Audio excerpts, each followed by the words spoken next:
अचानक दूध सांडणे हे फक्त योगायोग आहे की एखादा संकेत? भारतीय परंपरेत दुधाला खूप पवित्र मानलं जातं. दूध म्हणजे शुद्धता, समृद्धी आणि चंद्राची शांत ऊर्जा. म्हणूनच अनेक लोक मानतात की घरात अचानक दूध सांडणे हे कधीकधी साधं अपघात नसून एखादा संकेत असू शकतो. विशेषतः जर वारंवार दूध सांडत असेल, गॅसवर उकळताना बाहेर पडत असेल किंवा देवापुढे ठेवलेले दूध खाली पडत असेल, तर काही लोक त्याला शुभ अशुभ घटनाशी जोडतात. जुन्या लोकांमध्ये अशी मान्यता होती की घरातील ऊर्जा बदलत असताना काही विचित्र गोष्टी घडायला लागतात. त्यात दूध सांडणे हा एक संकेत मानला जायचा. काही जण म्हणतात की हे आर्थिक नुकसानाचं चिन्ह असू शकतं, तर काहीच्या मते हे घरातील नकारात्मक ऊर्जा वाढल्याचं लक्षण असू शकतं. मात्र प्रत्येक वेळी घाबरण्याची गरज नसते, कारण अनेक वेळा हा फक्त योगायोगही असू शकतो. पण जर सतत असंच होत असेल, तर लोक त्यामागे आध्यात्मिक कारण शोधू लागतात. दूध आणि चंद्राचा संबंध. हिंदू धर्मात दुधाचा संबंध चंद्राशी जोडला जातो. चंद्र मनाचा आणि भावनाचं प्रतीक मानला जातो. त्यामुळे अचानक दूध सांडणे म्हणजे घरात मानसिक तणाव, भांडणं किंवा चिंता वाढू शकते, अशी मान्यता काही ठिकाणी आहे. विशेषतः सोमवारच्या दिवशी दूध सांडलं तर काही लोक ते भावनिक अस्थिरतेचं संकेत मानतात.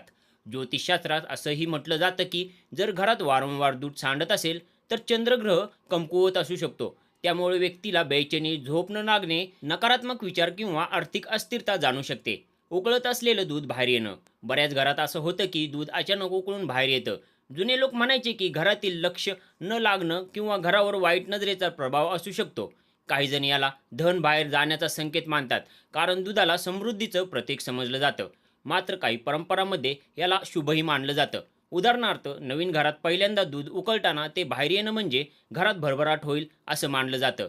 त्यामुळे प्रत्येक परिस्थितीत अर्थ वेगळा असू शकतो. देवापुढे दूध सांडणे.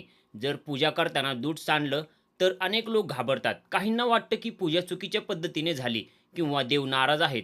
पण धार्मिक ग्रंथांमध्ये याबद्दल स्पष्ट अशुभ उल्लेख नाही. अनेक वेळा हे फक्त घाई किंवा चूक असते. मात्र श्रद्धेनुसार लोक त्याकडे संकेत म्हणून पाहतात.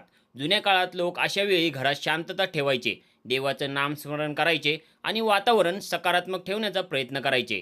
अचानक दूध सांडण्यामागे लोक काय मानतात? लोककथामध्ये आणि वास्तू मान्यतामध्ये काही गोष्टी सांगितल्या जातात.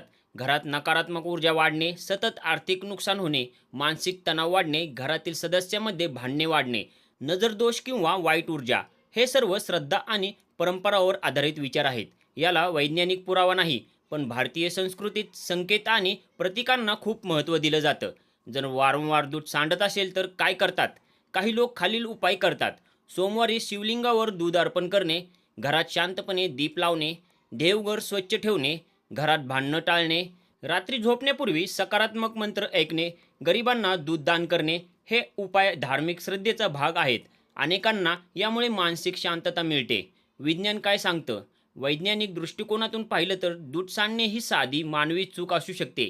घाई अथवा लक्ष नसणे किंवा जास्त कामामुळे असे अपघात होतात. त्यामुळे प्रत्येक घटनेला अशुभ समजून घाबरणं योग्य नाही.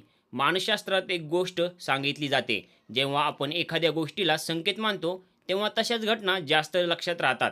त्यामुळे लोकांना वाटू लागतं की हे वारंवार होत आहे. मग नेमकं काय मानावं? भारतीय संस्कृतीत श्रद्धा आणि संकेत यांना महत्त्व आहे. त्यामुळे काही लोक दूध सांडण्याला आध्यात्मिक संकेत मानतात, तर काही लोक त्याला साधा अपघात मानतात. दोन्ही विचार वेगळे असले तरी एक गोष्ट महत्त्वाची आहे: भीती निर्माण करून जगू नये. जर अशा घटना घडत असतील तर घरात सकारात्मक वातावरण ठेवणं, शांत राहणं आणि अनावश्यक भीती न बाळगणं हेच योग्य आहे. अचानक दूध सांडणे ही गोष्ट भारतीय परंपरेत कधी शुभ तर कधी अशुभ संकेत मानली जाते. काही जण याला लक्ष्मीशी जोडतात, काही चंद्राशी, तर काही नकारात्मक ऊर्जेशी. पण त्यामागे ठोस वैज्ञानिक पुरावा नाही. त्यामुळे श्रद्धा ठेवायची की नाही हे प्रत्येकाच्या विचारावर अवलंबून आहे. पण एक गोष्ट नक्की: घरात शांतता, स्वच्छता आणि सकारात्मक विचार असतील तर वातावरणही सकारात्मक राहतं, आणि कदाचित हाच सर्वात मोठा उपाय आहे.